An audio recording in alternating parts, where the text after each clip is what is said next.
Krismasy Jesosy no Deraina, Jesosy no hiankohofana. Andriamanitra dia mitady olona mpiankohaka marina. Andriamanitra dia mitady Kristianina manana hetaheta mba hiankohaka amin'ny Jesosy. Izay indray no jerentsika ao anatin'ity vidéo ity, ho jerentsika ka manasanao izay hanaraka an'izany hatramin'ny farany ao aorian'ny générique.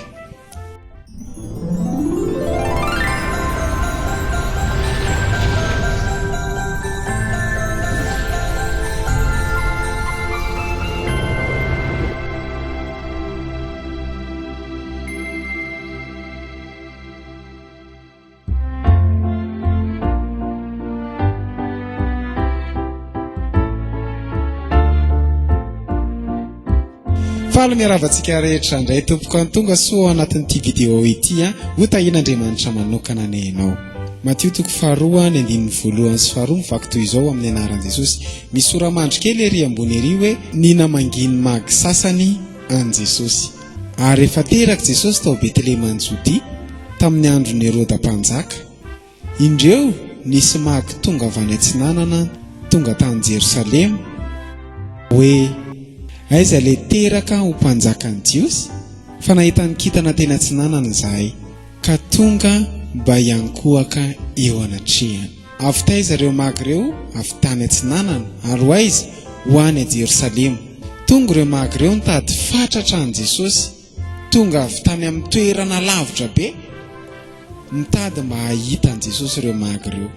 Ireo magy ireo tompoko tsy voatery olona hoe mpivavaka, izany hoe olona avy tany ivelan'i Jerosalema mihitsy, tena nandeha amina kilometatra maro, tena hoe nisahirana mihitsy izy ireo, nandany fotoana izy ireo. Inona ny tanjony? Mba hiankohaka eo anatrehan'i Jesosy.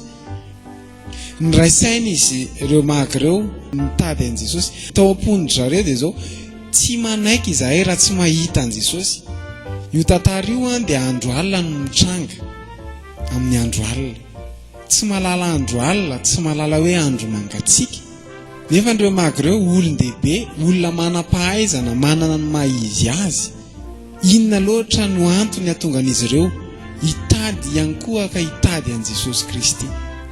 Inona ny antony mahatonga an zareo andeha hisahirana mihitsy hoe te hahita, te hiankohaka an Jesosy? Ny atao hoe miankohaka dia mandohalika, miondrika amin'ny tany mihitsy. Amin'ny teny frantsay izy hoe se prosterner. Mitady mafy an Jesosy ireo magy ireo mba hiankohaka eo anatrehan Jesosy. Mitady mafy an Jesosy ireo magy ireo, nitady mafy an Jesosy mba hiankohaka, mba hitsaoka an Jesosy. Ary ny tao am-poniny izy ireo dia izao, tsy hamelanay raha tsy hitanay Jesosy. Nanana faniriana zany izy ireo, nanana hetaheta tao anatiny hoe tsy maintsy mahita an Jesosy mba firy amin'ny Kristianina mba manana an'izany hetaheta izany hoe tsy maintsy mahita an Jesosy te hiankohaka eo anatrehan Jesosy Tena mifona tompoko, raha isanjato amin'ny Kristianina angamba no mety manana an'izany toe-po izany. Fa mino fa manomboka androany zasy ianao dia hanomboka mboly an'izany toe-po izany, hiankohaka hitady an Jesosy. Ireo magy ireo dia nanao déplacement, nanao fandanina, nandeha tongotra amina kilometatra maro, nandeha amin'ireny rameva ireny, nandalo désert. Inona ny tanjona amin'ilay izy? Mba hiankohaka eo anatrehan Jesosy. Ny famarinana nefa dia izao, mbola tsisy fiantraikany tamin'izany ny fahatongavan Jesosy. Fa zasy ianao efa nisy fiantraikany teo amin'ny fiainantsika ny fahatongavan Jesosy, satria Jesosy nanaiky nidina ao antsika ary mato antsika teo ambony hazo fijaliana mba ho famonjena antsika. Ireo magy ireo tompoko olona tsy mpivavaka ireo, fa nanao adoration, mivavaka mba niankohaka teo anatrehan Jesosy.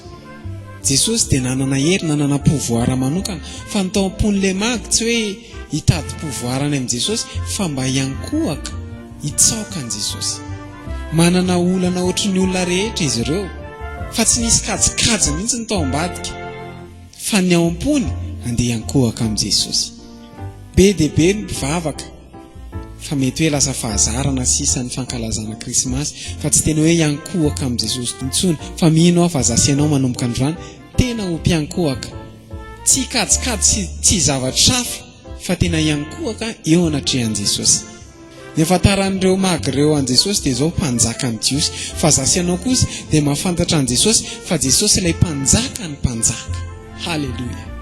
Manomboka androany ndao tena ataontsika fiankofana tena izy miankofantsika eo anatrehan Jesosy.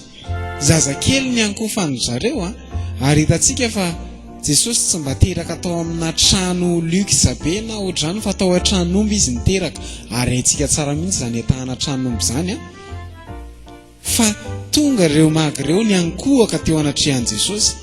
Fandarisika tsara ireo magreo olona mana maizy azy, olona mana karena, tena olona tena niaingo be mihitsy, fa niditra tao an-tranomby dia niankohaka niseho prosterne teo anatrehan Jesosy. Tsy nijerena hoe sao dia maloto ilay akanjo, fa tena niankohaka tamin'ny tany mihitsy ny zareo nitsaoka an Jesosy. Haintsika tsara hoe tao an-tranomby tsy hoe mba tsapatsapao aloha, na hoe sao dia misy zezika, na hoe sao dia misy maloto, na hoe mba manimanitra tsara ve sa hoe ahoana, hoe milamina ve, fa niesorony zareo mihitsy ny maizy azy fa niankohaka teo anatrehan Jesosy izy. Mitady Kristian ohatr'izany Jesosy amin'izao fotoana izao. Mino fa zasy ianao zany. Mirary fety sambatra tompoko dia miaravantsika natratra ny Krismasy dia ho tratran'ny farany daholo tsika rehetra, dia ho tratran'ny taona daholo dia aza misalasala milike, mikomente, mipartage an'izao vidéo zao raha mba nandray fahasoavana ianao raha nafinaritra anao ny vidéo dia manome fotoana antsika ameriny an'ito izao indray veloma tompoko.